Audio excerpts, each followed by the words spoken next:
श्रीलक्ष्मीनारायणस्तोत्रम् चक्रं विद्यावरघटगदा दर्पणं पद्मयुग्मं दोर्भिर्बिभ्रत्सुरुचिरतनुं मेघविद्युन्निभाभं गाढोत्कण्ठं विवशमनिशं पुण्डरीकाक्षलक्ष्म्यो रेकीभूतं वपुरवतुवः पीतकौशेयकान्तम् शङ्खचक्रगदापद्म कुम्भादर्शाब्जपुस्तकं बिभ्रतं मेघचपल वर्णं लक्ष्मीहरिं भजे। विद्युत्प्रभाश्लिष्टघनोपमानौ शुद्धाशये बिम्बितसुप्रकाशौ चित्ते चिदाभौ कलयामि लक्ष्मी नारायणौ सत्त्वगुणप्रधानौ लोकोद्भवस्थे मलयेश्वराभ्यां शोकोरुदीनस्थितिनाशकाभ्यां नित्यं युवाभ्यां नतिरस्तु लक्ष्मी नारायणाभ्यां जगतः पितृभ्यां सम्पत्सुखानन्दविधायकाभ्यां भक्तावनानारतदीक्षिताभ्यां नित्यं युवाभ्यां नतिरस्तु लक्ष्मी नारायणाभ्यां जगतः पितृभ्यां दृष्ट्वोपकारे गुरुतां च पञ्च विंशावतारान् सरसं दधद्भ्यां नित्यं युवाभ्यां नतिरस्तु लक्ष्मी नारायणाभ्यां जगतः पितृभ्यां क्षीराम्बुरास्यादिविराट्भवाभ्यां नारं सदा पालयितुं पराभ्यां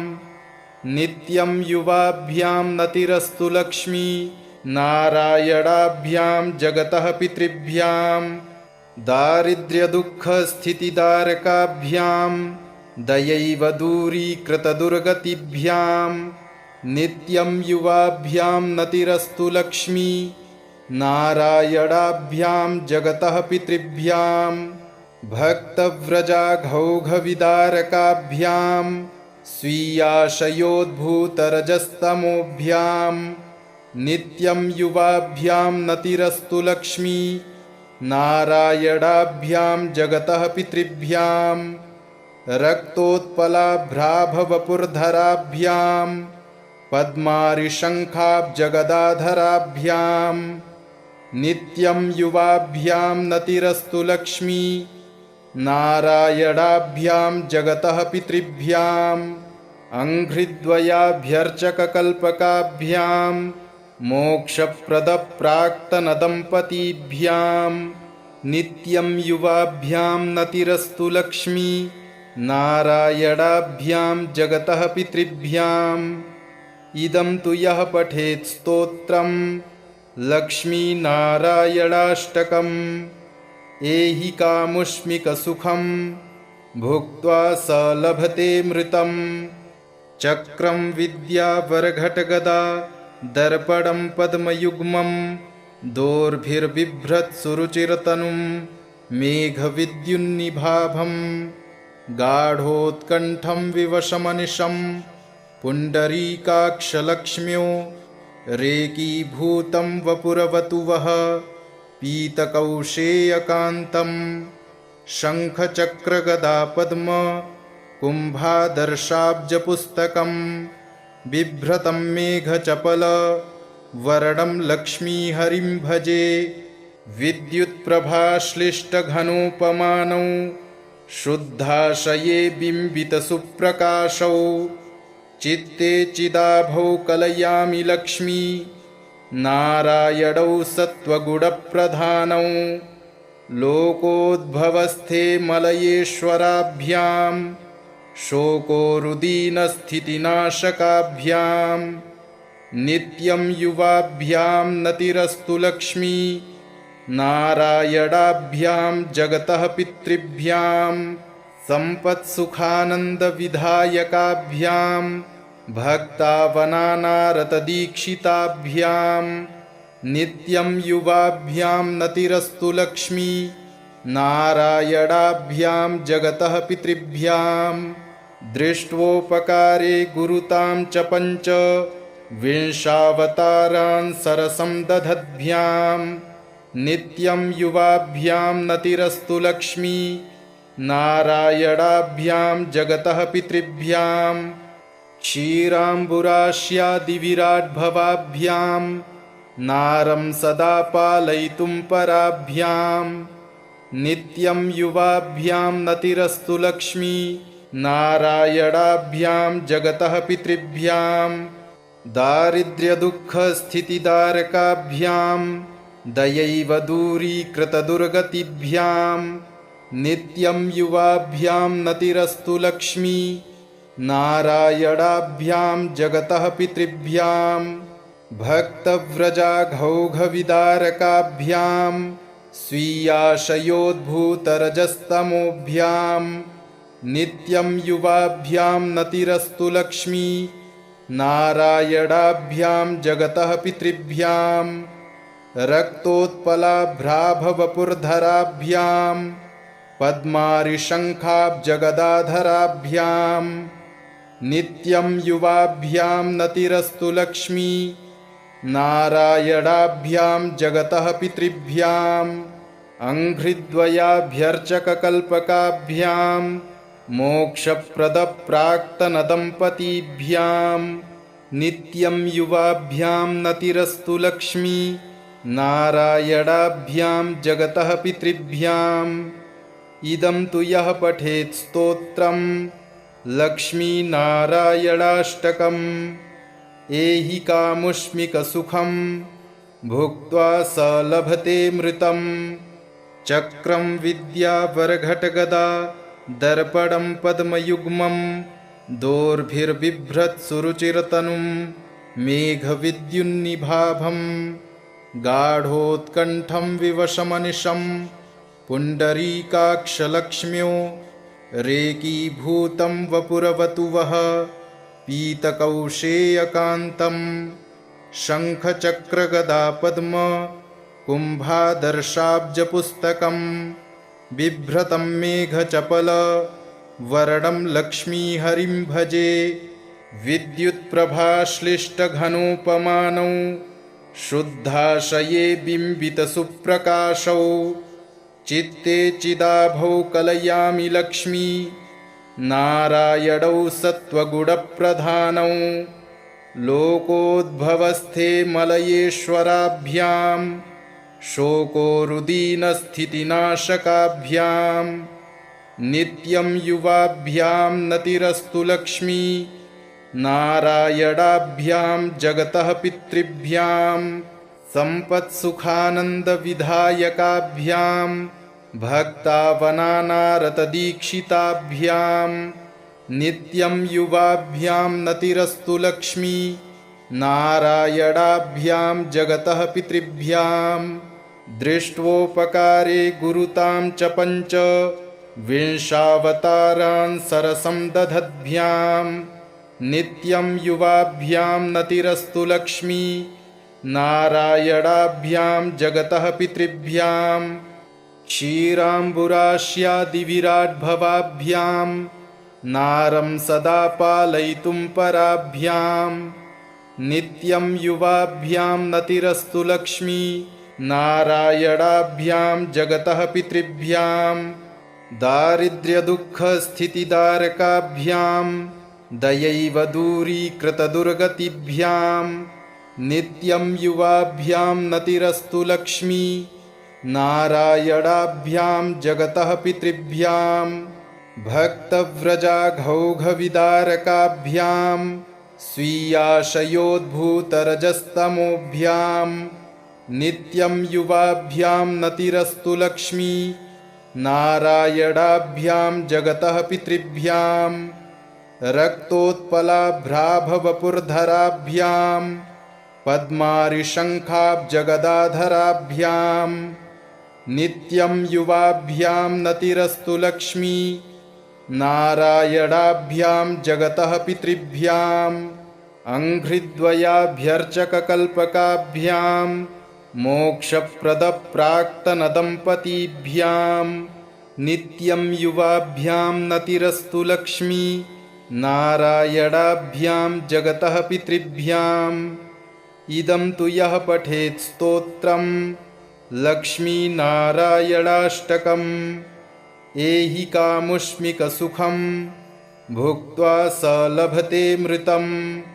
चक्रं विद्यावरघटगदा दर्पणं पद्मयुग्मं दोर्भिर्बिभ्रत्सुरुचिरतनुं मेघविद्युन्निभाभम्। गाढोत्कण्ठं विवशमनिशं पुण्डरीकाक्षलक्ष्म्यो रेकीभूतं वपुरवतुवः पीतकौशेयकान्तं। शङ्खचक्रगदापद्म कुम्भादर्शाब्जपुस्तकं बिभ्रतं मेघचपल वर्णं लक्ष्मीहरिं भजे। विद्युत्प्रभाश्लिष्टघनोपमानौ शुद्धाशये बिम्बितसुप्रकाशौ चित्ते चिदाभौ कलयामि लक्ष्मी नारायणौ सत्त्वगुणप्रधानौ। लोकोद्भवस्थे मलयेश्वराभ्यां शोकोरुदीनस्थितिनाशकाभ्यां नित्यं युवाभ्यां नतिरस्तु लक्ष्मी नारायणाभ्यां जगतः पितृभ्यां सम्पत्सुखानन्दविधायकाभ्यां भक्तावनानारतदीक्षिताभ्यां नित्यं युवाभ्यां नतिरस्तु लक्ष्मी नारायणाभ्यां जगतः पितृभ्यां। दृष्ट्वोपकारे गुरुतां च पञ्च विंशावतारान् सरसं दधद्भ्यां नित्यं युवाभ्यां नतिरस्तु लक्ष्मी नारायणाभ्यां जगतः पितृभ्यां। क्षीराम्बुरास्यादिविराट्भवाभ्यां नारं सदा पालयितुं पराभ्यां नित्यं युवाभ्यां नतिरस्तु लक्ष्मी नारायणाभ्यां जगतः पितृभ्यां। दारिद्र्यदुःखस्थितिदारकाभ्यां दयैव दूरीकृतदुर्गतिभ्यां नित्यं युवाभ्यां नतिरस्तु लक्ष्मी नारायणाभ्यां जगतः पितृभ्यां। भक्तव्रजाघौघविदारकाभ्यां स्वीयाशयोद्भूतरजस्तमोभ्यां नित्यं युवाभ्यां नतिरस्तु लक्ष्मी नारायणाभ्यां जगतः पितृभ्यां। रक्तोत्पलाभ्राभवपुर्धराभ्यां पद्मारिशङ्खाब्जगदाधराभ्यां नित्यं युवाभ्यां नतिरस्तु लक्ष्मी नारायणाभ्यां जगतः पितृभ्यां। अङ्घ्रिद्वयाभ्यर्चककल्पकाभ्यां मोक्षप्रदप्राक्तनदम्पतीभ्यां नित्यं युवाभ्यां नतिरस्तु लक्ष्मी नारायणाभ्यां जगतः पितृभ्याम्। इदं तु यः पठेत् स्तोत्रं लक्ष्मीनारायणाष्टकम् एहि कामुष्मिकसुखं भुक्त्वा स लभते मृतम्। चक्रं विद्यावरघटगदा दर्पणं पद्मयुग्मं दोर्भिर्बिभ्रत्सुरुचिरतनुं मेघविद्युन्निभाभम्। गाढोत्कण्ठं विवशमनिशं पुण्डरीकाक्षलक्ष्म्यो रेकीभूतं वपुरवतुवः पीतकौशेयकान्तं।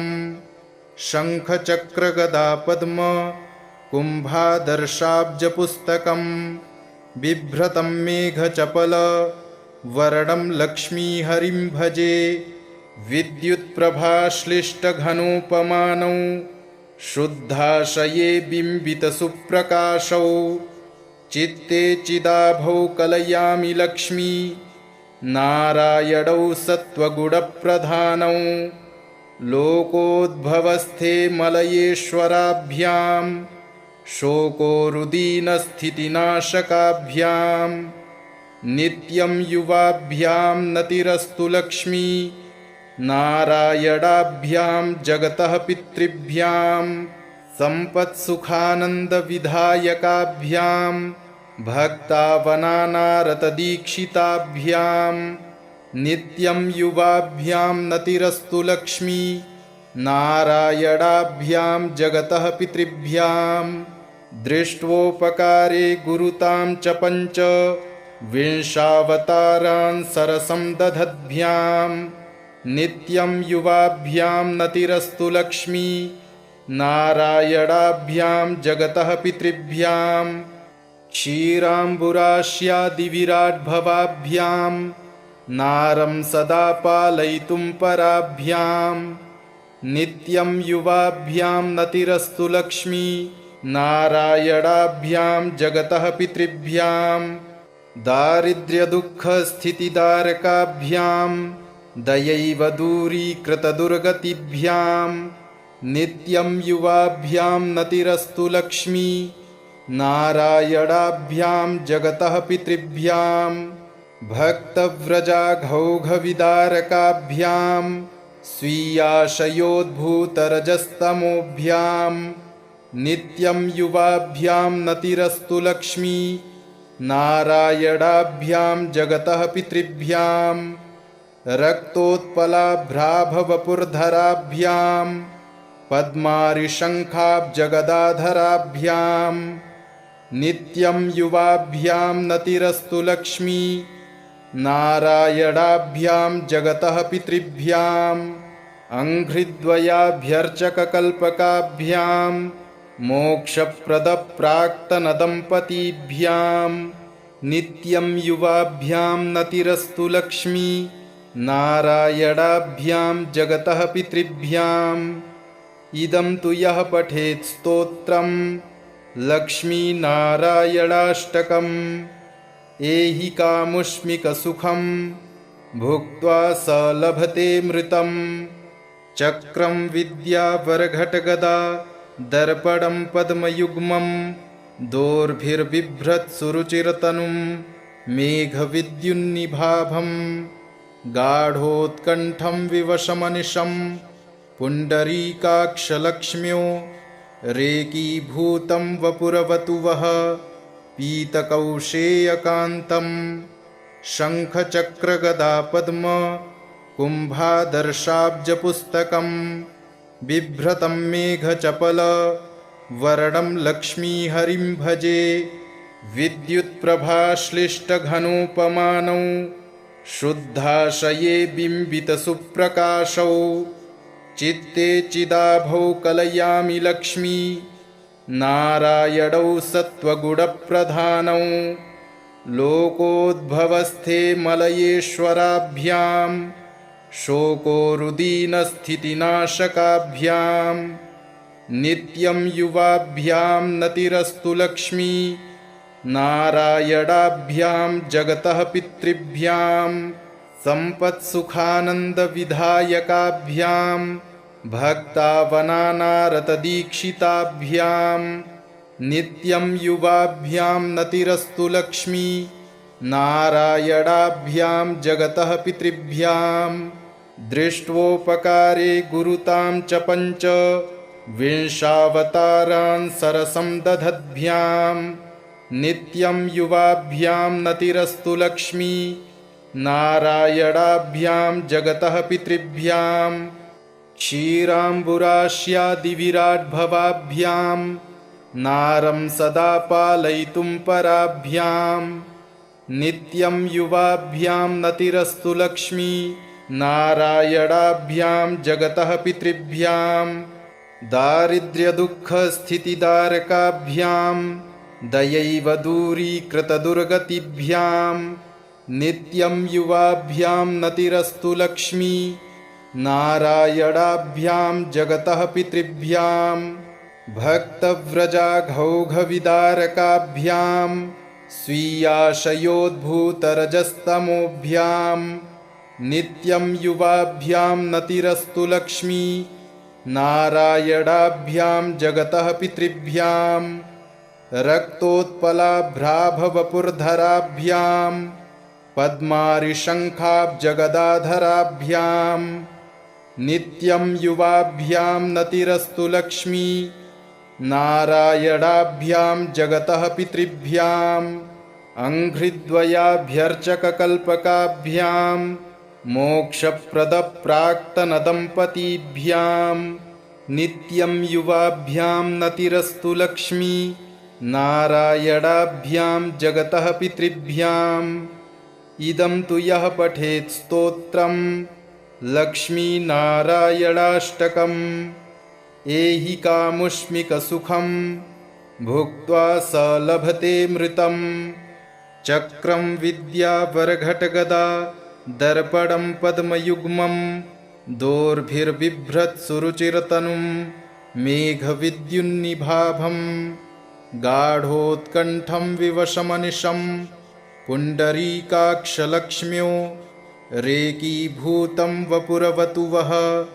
पीतकौशेयकान्तं शङ्खचक्रगदापद्म कुम्भादर्शाब्जपुस्तकं बिभ्रतं मेघचपल वर्णं लक्ष्मीहरिं भजे विद्युत्प्रभाश्लिष्टघनोपमानौ शुद्धाशये बिम्बितसुप्रकाशौ चित्ते चिदाभौ कलयामि लक्ष्मी नारायणौ सत्त्वगुणप्रधानौ लोकोद्भवस्थे मलयेश्वराभ्यां शोकोरुदीनस्थितिनाशकाभ्यां नित्यं युवाभ्यां नतिरस्तु लक्ष्मी नारायणाभ्यां जगतः पितृभ्यां सम्पत्सुखानन्दविधायकाभ्यां भक्तावनानारतदीक्षिताभ्यां नित्यं युवाभ्यां नतिरस्तु लक्ष्मी नारायणाभ्यां जगतः पितृभ्यां दृष्ट्वोपकारे गुरुतां च पञ्च विंशावतारान् सरसं दधद्भ्यां नित्यं युवाभ्यां नतिरस्तु लक्ष्मी नारायणाभ्यां जगतः पितृभ्यां क्षीराम्बुरास्यादिविराट्भवाभ्यां नारं सदा पालयितुं पराभ्यां नित्यं युवाभ्यां नतिरस्तु लक्ष्मी नारायणाभ्यां जगतः पितृभ्यां दारिद्र्यदुःखस्थितिदारकाभ्यां दयैव दूरीकृतदुर्गतिभ्यां नित्यं युवाभ्यां नतिरस्तु लक्ष्मी नारायणाभ्यां जगतः पितृभ्यां भक्तव्रजाघौघविदारकाभ्यां स्वीयाशयोद्भूतरजस्तमोभ्यां नित्यं युवाभ्यां नतिरस्तु लक्ष्मी नारायणाभ्यां जगतः पितृभ्यां रक्तोत्पलाभ्राभवपुर्धराभ्यां पद्मारिशङ्खाब्जगदाधराभ्यां नित्यं युवाभ्यां नतिरस्तु लक्ष्मी नारायणाभ्यां जगतः पितृभ्याम् अंघ्रिद्वयाभ्यर्चककल्पकाभ्यां मोक्षप्रदप्राक्तनदम्पतीभ्यां नित्यं युवाभ्यां नतिरस्तु लक्ष्मी नारायणाभ्यां जगतः पितृभ्याम् इदं तु यः पठेत् स्तोत्रं लक्ष्मीनारायणाष्टकम् एहि कामुष्मिकसुखं भुक्त्वा स लभते मृतम् चक्रं विद्यावरघटगदा दर्पणं पद्मयुग्मं दोर्भिर्बिभ्रत्सुरुचिरतनुं मेघविद्युन्निभाभं गाढोत्कण्ठं विवशमनिशं पुण्डरीकाक्षलक्ष्म्यो रेकीभूतं वपुरवतुवः पीतकौशेयकान्तं शङ्खचक्रगदापद्म कुम्भादर्शाब्जपुस्तकं बिभ्रतं मेघचपल वर्णं लक्ष्मीहरिं भजे विद्युत्प्रभाश्लिष्टघनोपमानौ शुद्धाशये बिम्बितसुप्रकाशौ चित्ते चिदाभौ कलयामि लक्ष्मी नारायणौ सत्त्वगुणप्रधानौ लोकोद्भवस्थे मलयेश्वराभ्यां शोकोरुदीनस्थितिनाशकाभ्यां नित्यं युवाभ्यां नतिरस्तु लक्ष्मी नारायणाभ्यां जगतः पितृभ्यां सम्पत्सुखानन्दविधायकाभ्यां भक्तावनानारतदीक्षिताभ्यां नित्यं युवाभ्यां नतिरस्तु लक्ष्मी नारायणाभ्यां जगतः पितृभ्यां दृष्ट्वोपकारे गुरुतां च पञ्च विंशावतारान् सरसं दधद्भ्यां नित्यं युवाभ्यां नतिरस्तु लक्ष्मी नारायणाभ्यां जगतः पितृभ्यां क्षीराम्बुरास्यादिविराट्भवाभ्यां नारं सदा पालयितुं पराभ्यां नित्यं युवाभ्यां नतिरस्तु लक्ष्मी नारायणाभ्यां जगतः पितृभ्यां दारिद्र्यदुःखस्थितिदारकाभ्यां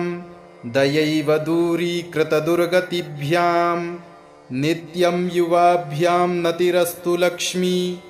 नारायणाभ्यां जगतः पितृभ्यां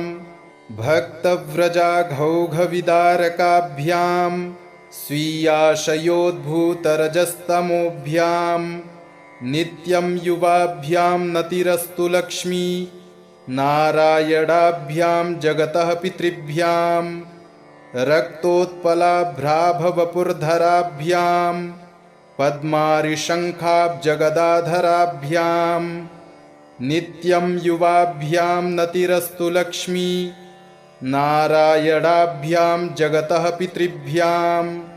अङ्घ्रिद्वयाभ्यर्चककल्पकाभ्यां मोक्षप्रदप्राक्तनदम्पतीभ्यां नित्यं युवाभ्यां नतिरस्तु लक्ष्मी नारायणाभ्यां जगतः पितृभ्यां इदं तु यः पठेत् स्तोत्रं लक्ष्मीनारायणाष्टकम् एहि कामुष्मिकसुखं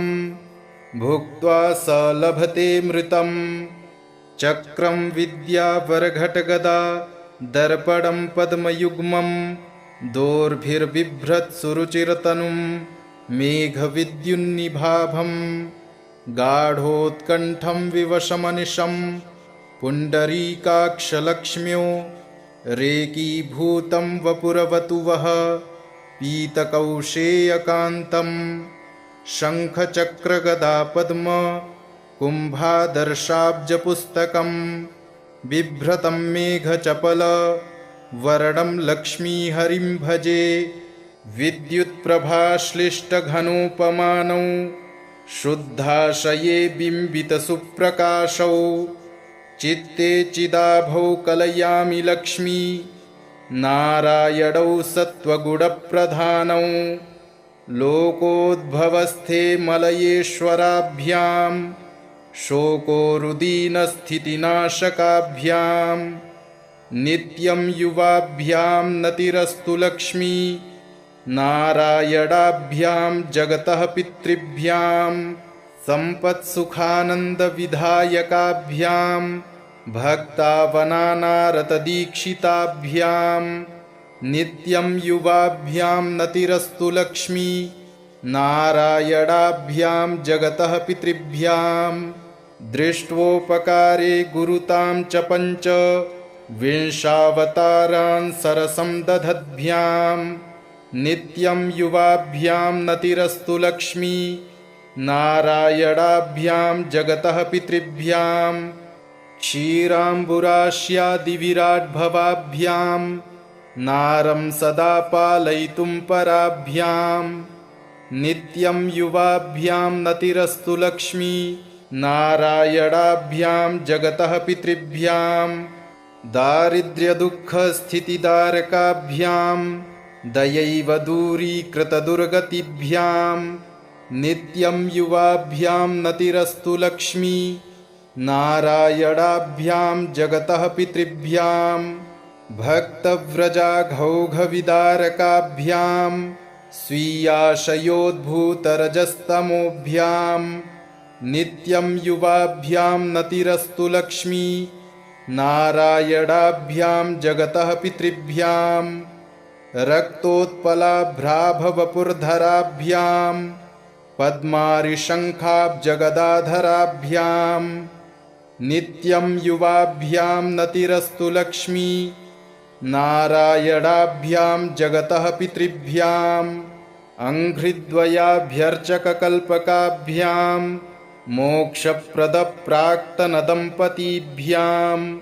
नित्यं युवाभ्यां नतिरस्तु लक्ष्मी नारायणाभ्यां जगतः पितृभ्याम् इदं तु यः पठेत् स्तोत्रं लक्ष्मीनारायणाष्टकम् एहि कामुष्मिकसुखं भुक्त्वा स लभते मृतम् चक्रं विद्यावरघटगदा दर्पणं पद्मयुग्मं दोर्भिर्बिभ्रत्सुरुचिरतनुं मेघविद्युन्निभाभं गाढोत्कण्ठं विवशमनिशं पुण्डरीकाक्षलक्ष्म्यो रेकीभूतं वपुरवतुवः पीतकौशेयकान्तं शङ्खचक्रगदापद्म कुम्भादर्शाब्जपुस्तकं बिभ्रतं मेघचपल वर्णं लक्ष्मीहरिं भजे विद्युत्प्रभाश्लिष्टघनोपमानौ शुद्धाशये बिम्बितसुप्रकाशौ चित्ते चिदाभौ कलयामि लक्ष्मी नारायणौ सत्त्वगुणप्रधानौ लोकोद्भवस्थे मलयेश्वराभ्यां शोकोरुदीनस्थितिनाशकाभ्यां नित्यं युवाभ्यां नतिरस्तु लक्ष्मी नारायणाभ्यां जगतः पितृभ्यां सम्पत्सुखानन्दविधायकाभ्यां भक्तावनानारतदीक्षिताभ्यां नित्यं युवाभ्यां नतिरस्तु लक्ष्मी नारायणाभ्यां जगतः पितृभ्यां दृष्ट्वोपकारे गुरुतां च पञ्च विंशावतारान् सरसं दधद्भ्यां नित्यं युवाभ्यां नतिरस्तु लक्ष्मी नारायणाभ्यां जगतः पितृभ्यां क्षीराम्बुरास्यादिविराट्भवाभ्यां नारं सदा पालयितुं पराभ्यां नित्यं युवाभ्यां नतिरस्तु लक्ष्मी नारायणाभ्यां जगतः पितृभ्यां दारिद्र्यदुःखस्थितिदारकाभ्यां दयैव दूरीकृतदुर्गतिभ्यां नित्यं युवाभ्यां नतिरस्तु लक्ष्मी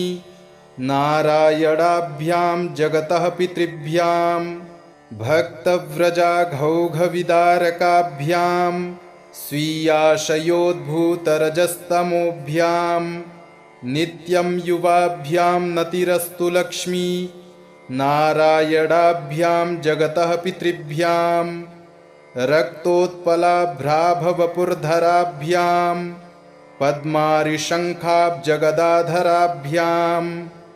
नित्यं युवाभ्यां नतिरस्तु लक्ष्मी नारायणाभ्यां जगतः पितृभ्यां अंघ्रिद्वयाभ्यर्चककल्पकाभ्यां मोक्षप्रदप्राक्तनदम्पतीभ्यां नित्यं युवाभ्यां नतिरस्तु लक्ष्मी नारायणाभ्यां जगतः पितृभ्याम् इदं तु यः पठेत् स्तोत्रं लक्ष्मीनारायणाष्टकम्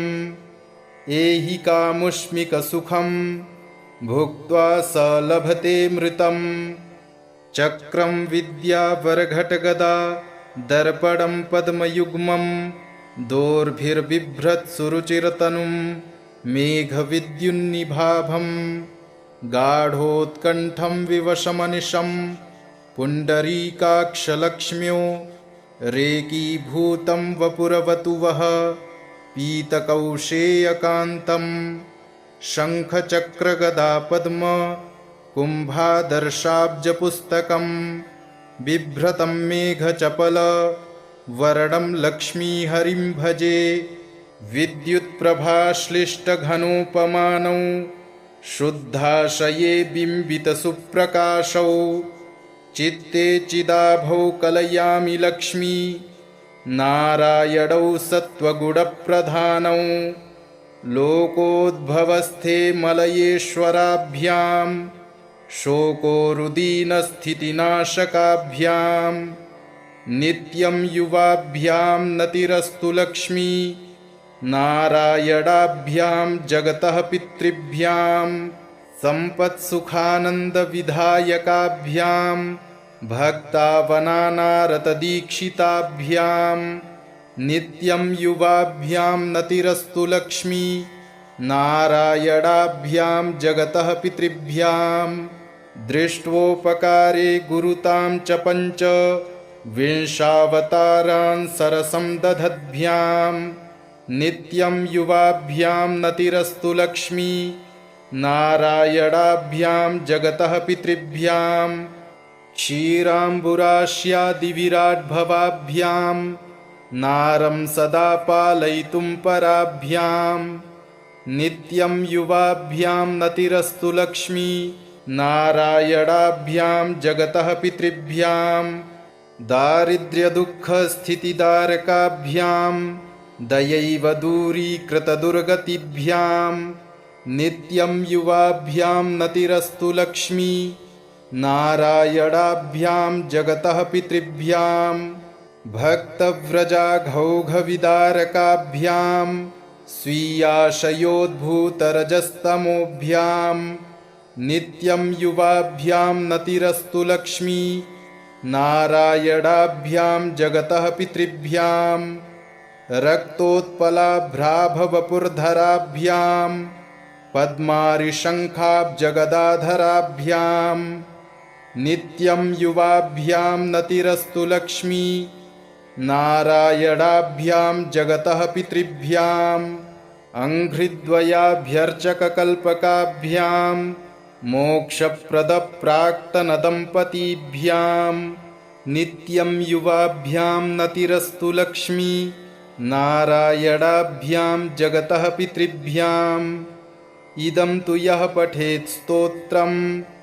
लक्ष्मीनारायणाष्टकम् एहि कामुष्मिकसुखं भुक्त्वा स लभते मृतम् इति श्रीकृष्णकृतं लक्ष्मीनारायणस्तोत्रं सम्पूर्णम्।